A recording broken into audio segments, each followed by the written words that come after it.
안녕하세요, 여러분. 아나운서 송나영입니다. 만나서 반갑습니다. 오늘은 하지정맥류 수술 방법 중 하나인 고주파 수술에 대해서 알아보도록 하겠습니다. 대한민국 하지정맥류 수술을 선도하는 참아지외과 박인수 대표 원장님 모셨습니다. 안녕하세요. 네, 안녕하세요. 네, 안녕하세요. 반갑습니다. 우선 하지정맥류 고주파 수술이 뭔지 간략하게 설명 부탁드립니다. 네, 일단 하지정맥류 고주파 수술은 이제 저번에 말씀드린 레이저 수술과 비슷한 개념으로 이제 열을 이용해서 정맥류 혈관을 치료하는 이제 개념이 되겠습니다. 이 정맥류 수술의 기본적인 개념은 고장난, 있으면 안 되는 문제가 생기는 그 울퉁불퉁한 그 정맥류 혈관을 이제 없애주는 게 기본적인 개념인데요. 그 정맥류는 이제 뭐 판막에 고장이 나서 혈관이 늘어나고 뭐 역류가 생기고 이제 그것 때문에 여러 가지 뭐 불편함과 증상이 생기는 질환인데, 어쨌거나 그 정맥류 혈관은 우리가 태어날 때는 없었던 거고요. 그게 이제 살면서 여러 가지 이유에서 생긴 건데, 고주파라고 하는 그 열 에너지를 이용해서 그 정맥 고장난 혈관을 열로 쉽게 말하면 이제 태워서 없애는 개념이다. 그렇게 이해를 하시면 될 것 같습니다. 그렇다면 이 고주파 수술은 레이저 수술과는 차이가 뭔가요? 네, 일단은 이제 그 두 가지 방법이 열 치료의 이제 대표적인 쌍두마차격인 이제 치료법이 되겠는데요.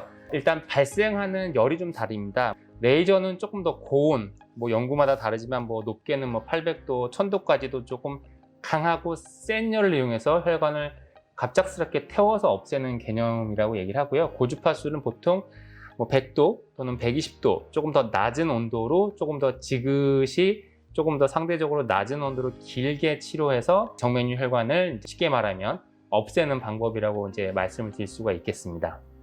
그렇다면 이 레이저 수술과 마찬가지로 열을 이용하는데 조금 더 낮은 온도로 천천히 치료하는 수술이다, 이렇게 보면 되나요? 네, 맞습니다. 그러니까 비슷하게 열을 이용하는데 레이저보다 조금 더 낮은 온도로 치료를 할 수가 있게 되고요. 그러다 보니까 보통 뭔가 사람이 수술을 하고 나서 통증을 느끼는 이유가 온도가 얼마나 높았느냐가 사실 중요하거든요. 근데 이제 레이저 수술은 앞서도 말씀드렸지만 몇백 도 이상 온도가 많이 올라가는데, 고주파는 120도 내외로 더 낮은 온도로 치료하게 되니까 수술 중이나 수술 후의 회복 과정 중에 환자가 느낄 수 있는 통증이 이제 레이저보다 더 적죠. 그래서 고주파 수술이 레이저 수술보다 수술 후 통증과 회복이 좀 더 빠른 방법이다. 이제 그렇게 정리를 해서 말씀을 드릴 수 있을 것 같습니다. 그런데 이 고주파 수술이 조금 더 낮은 온도로 한다고 하면 그 효과가 좀 떨어지는 건 아닌가요? 네, 이제 그런 건 아니고요. 쉽게 말하면 조금 더 낮은 온도를 길게 간다고 보면 될 것 같아요. 그래서 레이저는 이제 더 많은 온도를 짧은 시간 동안 조사를 해서 치료한다고 하면은, 고주파는 사실 뭐 20초라고 어떤 정해진 시간인데 조금 더 낮은 온도로 치료하는 대신 조금 더 길게 이제 치료하게 되거든요. 그래서 수술 결과가 뭐 레이저에 비해서 떨어지거나 그러지는 않습니다. 그렇다면 이 고주파의 장단점은 뭐가 있나요? 네. 일단은 뭐 잠깐 앞에서도 말씀드렸지만 레이저 수술보다 더 낮은 온도로 치료하기 때문에 수술 후에 레이저 수술보다 통증이 더 적은 방법이라고 말씀드릴 수가 있고요.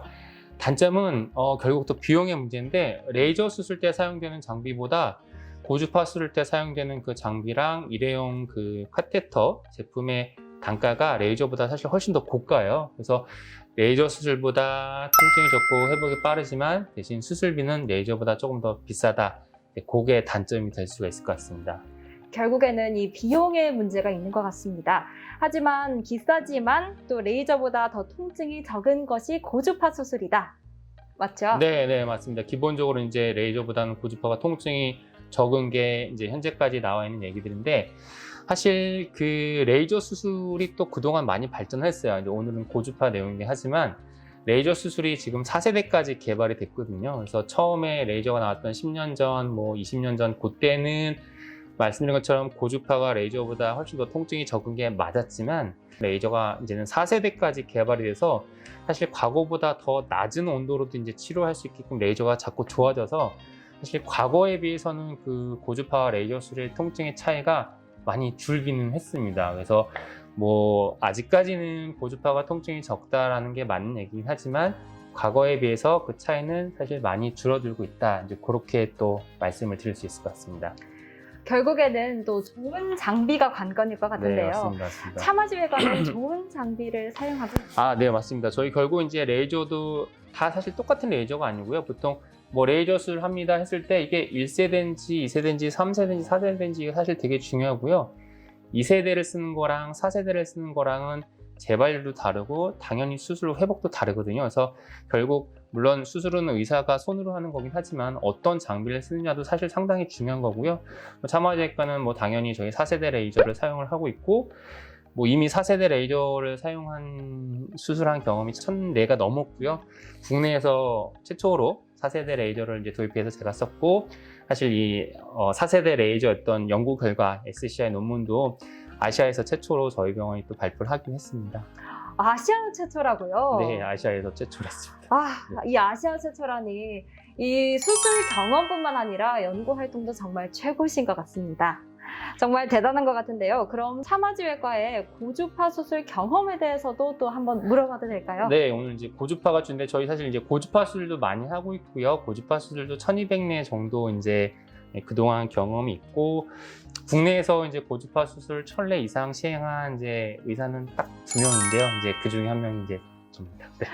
단 2분인데 2분 중 한 분이 이 원장님이라니 정말 대단한 것 네, 같습니다. 많이 했습니다. 네, 역시 하지정맥류는 차마지외과라는 얘기를 누누이 들었는데 역시납니다. 나중에 고주파 수술도 직접 보고 싶은데 한번 보여주실 수 있나요? 나중에 또 지금은 말로만 얘기하지만 수술실에서 또 고주파 장비 직접 보여드리면서 간단하게 시연을 하거나 또 그럴 수 있는 기회를 한번 또 만들어 볼게요. 네. 오늘은 하지정맥류의 수술 방법 중 하나인 고주파 수술에 대해서 알아봤습니다. 레이저와 같이 열을 이용한 수술 방법인데요. 레이저보다 통증이 더 작은 수술입니다. 다만 현재는 레이저 수술 기술이 많이 발전하면서 그 격차가 줄어들고 있고요. 그리고 차마지외과는 1000명 이상을 수술한 경험이 있다고 합니다. 이렇게 정리해 볼 수 있겠습니다. 그럼 다음 시간에 또 뵙겠습니다. 하지정맥류는 차마지외과. 감사합니다. 감사합니다.